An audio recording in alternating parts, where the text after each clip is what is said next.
నమ్ముకుంటే ఏం చేద్దాం బిడ్డ నమ్ముకున్నాడు గట్ల చేస్తే లింగమాని నిన్ను నమ్ముకుంటే లంగవాయి పోతిరలింగో లింగమాని నిన్ను నమ్ముకుంటే లంగవాయి పోతిరలింగో లింగమాని నిన్ను నమ్ముకుంటే లంగవాయి పోతిరలింగో లింగమాని నిన్ను నమ్ముకుంటే లంగవాయి పోతిరలింగో లింగమాని బెల్లైనా గదే ముచ్చడి చెప్తాడు.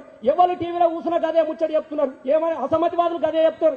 మియా బీబీ మేమిద్దరమే ఉన్నాం, మాకు పదవులు ఎందుకే, ఇక అక్కడి పానం మొత్తం అంత పానం నాది, నేను పోతేంది ఉంటేంది ఈ తెలంగాణ వచ్చేదాకా అన్నాడు.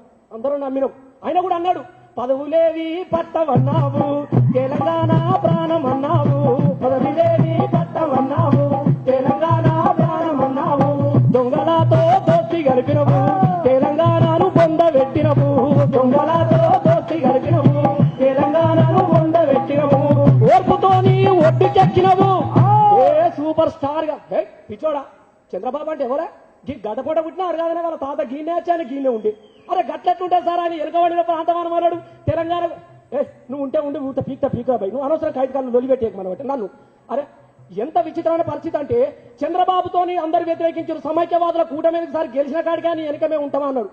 కానీ చంద్రబాబు వాడి తెలంగాణకు అనుకూలం అన్నాడు. ఇయ్యలేమంటుడు మోసం చేసిండు చంద్రబాబు అని చంద్రశేఖరరావు చెప్పాడు. మోసం చేస్తున్నా తెలంగాణ ప్రజలంతా చెప్పారు, కానీ మోసం చేయడానికి చంద్రశేఖరరావే చెప్పాడు.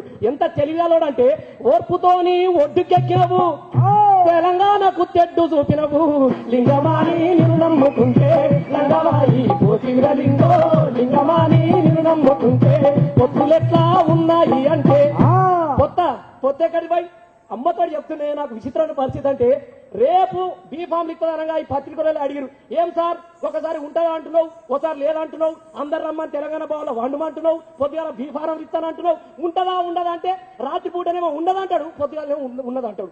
అంటే రాత్రి చెప్పింది పొద్దుగా మర్చిపోతుంది పాపం. ఆయనకి ఏం చేయాలి? విచిత్రమైన పరిస్థితి అంటే పొత్తులెట్లా ఉన్నాయి అంటే పొత్తు లేదు గిత్తు లేదన్నావు, ఏమన్నా ఎట్లా ఉన్నాయి అంటే పొత్తు లేదు గిత్తు లేదన్నావు. పొత్తు లేదా సార్ అనగా అందరూ ఉరికిరిగా నాకు వస్తుంది టికెట్ నాకు అరే గట్టెట్టుంటే పోయి కారు అన్నాక 4 గీరలు ఉన్నాయా, 4 గీరలు లేకుండా కారు ఎట్లా నడుతుంది అని, కారుకు 4 గీరలుంటాయని మల్ల పొత్తు పెట్టుకున్నావు, కారుకు 4 గీరలుంటాయని మల్ల పొత్తు పెట్టుకున్నావు. సిపిఐ సిపిఎం ఖచ్చితంగా చెప్పింది, ఇది తెలంగాణ కోసం కాదు, ఓట్ల కోసం రాజశేఖర్ దించడానికి మాత్రమే దోస్తానని రాఘవులు మొత్తుకుంటూనే ఉన్నాడు. అయినా చంద్రశేఖరరావు కారుకు 4 గీరలుంటాయని మల్ల పొత్తు పెట్టుకున్నావు. సిపిఐని ఓ గీరన్నావు, సిపిఎం ఇంకో గీరన్నావు, సిపిఐని ఓ గీరన్నావు, సిపిఎం ఇంకో గీరన్నావు, టీడీపీని ఓ గీరన్నావు, నీదేమో ఇంకో గీరన్నావు, టీడీపీని ఓ గీరన్నావు, నీదేమో ఇంకో గీరన్నావు. సూపర్ కొత్త టైర్లు వేసినా ఇక ఎగబడుతుంది అన్నావు. నేను అప్పుడు అడిగిన సారు టైర్లు మంచిగానే ఉన్నాయి సార్, నీ కారు మంచిగానే ఉన్నది కానీ జోరుగా ఉంది నీ కారు. కేసీఆర్ ఇక ఎవరు లేకున్నా పర్వాలేదు, చంద్రబాబు ఉన్నాడు, ఇక మన సిబిఐ ఉన్నది, సిబిఐ ఉన్నది, నాకు ఎవరు వద్దన్నాడు, తెలంగాణలో అందరూ వద్దంటున్నా. జోరుగా ఉంది నీ కారు, కానీ నీ కారుకు స్టీరింగ్ లేదు, లింగమాని నిన్ను నమ్ముకుంటే లంగవాయి పోతిరలింగో లింగమాని స్టీరింగ్ లేదు, అది ఎటుపోవాలని పోయింది, బొందల పడ్డది. ఇక అందుకే ఇక జర ఏమన్నా హుషారున్నాడు, మెల్లమెల్లగా మీదికెక్కుతున్నాడు. ఇక మీదికెక్కన్నాడు లోపల కేసీఆర్తో పాటు బొందల వాడి బురదలా పొరుతూనే ఉన్నాడు. ఇక బుందల పడ్డ బురద పట్టినటువంటి పార్టీని పట్టుకొని మాకు కేసీఆర్ స్నేహితుడు అంటే నేను ఒప్పుకోను, ఇంకోసారి నేను రాను, ఇది మాత్రం నేను వాస్తవం చెప్తున్నా. ఎందుకంటే యుద్ధం మొదలవుతున్నది అక్కడనే.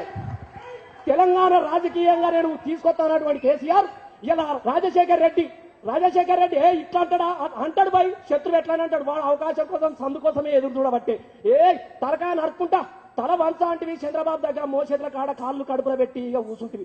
ఎంత విచిత్రమైన అబ్బతో చెప్తున్నా సార్, మీరు అందరూ ఏమనుకుంటారు కానీ సమయం లేదు కావచ్చు, కానీ నిజంగా చెప్తున్నామే. ఎంత విచిత్రమైన పరిస్థితి అంటే చంద్రబాబు నాయుడు నేనున్నా ఎట్టి పరిస్థితుల్లోనూ తల నరుకుంటా తల వంచనన్నాడు. కానీ ఇలా తెలంగాణ ప్రజలందరూ తలలు నరికి ఆయన తలగా తీసుకోపోయి చంద్రబాబు కడుపులో పెట్టిండు. ఇక చాలా మంచోడు ఇక పాపం ఇక ఆయన, కానీ ఇలా ఆయన తల నరకడానికి జనాలు సిద్ధంగా ఉన్నారు.